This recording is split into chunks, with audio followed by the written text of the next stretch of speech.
pindad, pupura-pura, pinaglalaroan ninyong mga mata. Pumupusi-putita, pumupusi-pusila, ganyan ang kurap ng mga bituin. Umiibo-ibo, sumisinok-sinok, wala na palarang bituin. Iba't ibang palamuti, ating isabit sa puno. Uhusan ng makulay, ang bakat ng mga regalo. Umitibok-tibok, sumisinok-sinok, ang mundo sa sabit. Pupulukot-lukot, paikot ng paikot, wala na palarang bituin.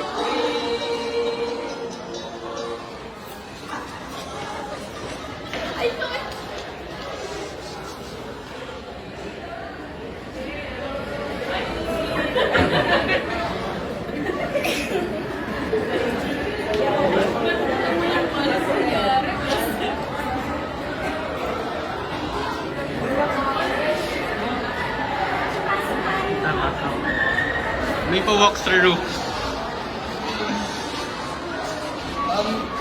Magandang tanghali at pagsalubong ng Pasko. Ceremony here.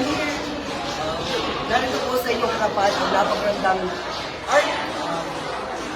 Ang art community ng 10th Legion na nagpapakita ng tunay na diwa ng Pasko. Narito ang aming Christmas tree na mayroong pangaliwaan larawan ng aming mga kamag-anak. At narito ang mga Noche Buena karaniwang inahanda ng mga pamilyang Pilipino.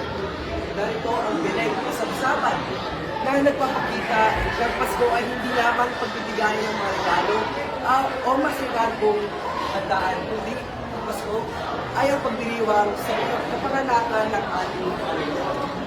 Ang mga materyales na ginamit sa aming Art of Humility ay ang mga nagpapakita sa kultura ng ating mga Pilipino.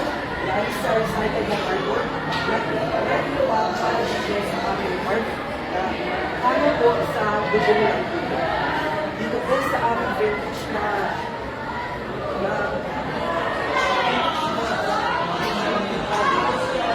Pilipinas, nakakakita ko ano po pa talaga.